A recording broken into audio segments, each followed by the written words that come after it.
মমতা বন্দ্যোপাধ্যায় এর থেকেও ভয়ঙ্কর কিছু কথা বলছেন, মানে ভাইরাল কিছু কথা, সেটা আমি না শুনিয়ে পারছি না, কারণ পিসিআর বলছে। আমরা হয়তো ভুলে গেছি এই পুজোর অ্যাটমসফিয়ারের মধ্যে মমতা বন্দ্যোপাধ্যায় পুজো শুরুর সময় যেটা পার্থপ্রতিম দা হালকা একটু ছুঁয়ে গেলেন, যে অংশটা ইউপি বিহার থেকে জল ছেড়ে দেওয়া হচ্ছে। ভাগ্যিস বলা হয়নি গোমুখ থেকে দেবাদিদেব মহাদেব পার্বতীকে কেন আমরা এখানে নিয়ে আসছি বাড়িতে, তার জন্য রেগে জল ছেড়ে দিয়েছেন। মানে ভাগ্যিস বলেননি যে মহাদেব জলটা ছেড়ে দিয়েছেন। দেখুন, আপনারা জবাব দিন না, ফরাক্কার ড্রেজিং কেন হয়নি? ফরাক্কার জল তো বাংলাদেশকে দিয়েছিলেন, তারপরে তো ড্রেজিং করার কথা ছিল, কেন করেননি? পলিমাটি জমে গিয়ে সেই জলটা আমাদের এখানে চলে আসছে, বিহার ইউপির জলটা ফরাক্কায় আসছে, ফরাক্কা থেকে আমাদের গঙ্গায় আসছে। তা গঙ্গা যদি জল ধারণ ক্ষমতা কমে যায় এবং জলে জলে প্লাবিত হয়, তাহলে কলকাতার জলটা যে আমরা ফেলবো, কোথায় ফেলবো? উত্তরপ্রদেশ থেকে শুরু করে, দেরাদুন থেকে শুরু করে, উত্তরাখণ্ড থেকে শুরু করে, বিষ্ণুমাতার ওখান থেকে শুরু করে, চারিদিক দিয়ে জল এসে পুরো বাংলাটা নৌকার মতো নৌকার মধ্যে এসে ঢুকেছে। সেই জন্যই প্রবলেমটা হয়েছে। নীলাদিদা, মানে আমি আবারও বলছি যে মমতা বন্দ্যোপাধ্যায় এগুলো সব জানেন। মমতা বন্দ্যোপাধ্যায় এটা পার্থপ্রতিমদা খুব ভালো করে বলছিলেন, একটা কনস্পিরেসি থিওরি। সবাই দেখো কত ষড়যন্ত্র করছে, তার মধ্যেও আমরা দেখো তোমাদের হয়ে কাজ করছি। গ্রামের মানুষকে একটা বোঝানোর চেষ্টা। খুব কি লাভ দেবে না? 26-এ মানুষ বুঝে গেছে যে এই সমস্ত থিয়েট্রিক্সে আর তৃণমূলের কোনো কিছু হবে না। নীলাদিদা, না ময়ূক, আপনি মমতা বন্দ্যোপাধ্যায়ের যতই সমালোচনা করুন, আমায় এটা স্বীকার করতেই হবে, বাংলার মানুষের পালসটা উনি খুব ভালো বোঝেন বলেই এটা উনি বোঝেন এই জলে শুধু পশ্চিমবাংলা ডুবছে না, তৃণমূল কংগ্রেসের সরকার ডুবছে, সামনে বছর নির্বাচন আছে।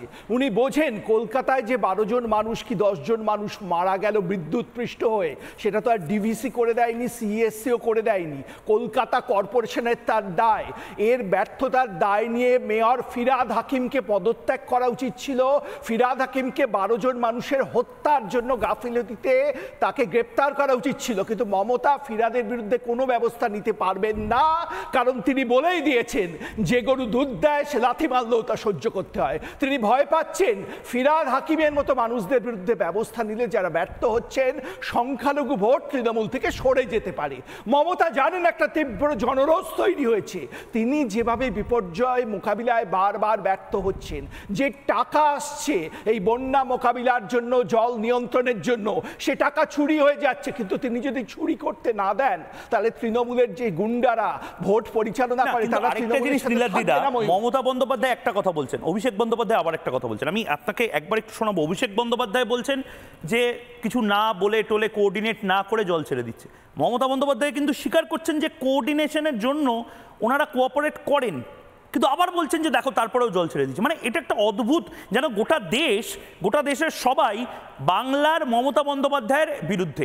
এটা আমি জানি না এটা কি ধরনের একটা মাইন্ডস্কেপ থেকে এটা আসে। ট্যাকটিক্স, এটা একটা ট্যাকটিক্স, বিভ্রান্তি তৈরি। when you can't convince someone, confuse him। উনি বাংলার মানুষকে হবে কিনা আমি জানি না, করতে চাইছেন। একবার একটু দেখি অভিষেক বন্দ্যোপাধ্যায় এবং মমতা বন্দ্যোপাধ্যায় দুজনের এই ডুয়েলটা একবার দেখি। স্টেট গভর্নমেন্টকে ইন্টিগ্রেট না করে ম্যানমেড ডিজাস্টার, আবার বলবে সেখানে আমাদের স্টেট গভর্নমেন্টের প্রতিনিধি রয়েছে, কিন্তু আপনারা তো স্টেট গভর্নমেন্টের সাথে কোনো রকম ইন্টিগ্রেশন, কোনো কোঅর্ডিনেশন করেন, কোনো আলোচনা করেন। আমরা যতটা পারছি কোঅর্ডিনেট করে করছি, কিন্তু দেখুন জল তো আমার হাতে নেই। আমি তো ডিবিসির সাথে সব সম্পর্ক পশ্চিমবাংলার কাট আপ করবই। আমি ফিরে গিয়ে আমার একটাই কাজ, দিদি কি মনে করছেন এটা পুরো জল ছাড়া বৃষ্টির জন্য এই বন্যা হয়নি। This is not for rain. নানা ধরনের কন্টেন্ট দেখার জন্য লাইক করুন, শেয়ার করুন আমাদের ফেসবুক পেজ, সাবস্ক্রাইব করুন আমাদের ইউটিউব চ্যানেল। পাশাপাশি অন্যান্য ব্রেকিং নিউজের জন্য অবশ্যই চোখ রাখুন রিপাবলিক বাংলায়।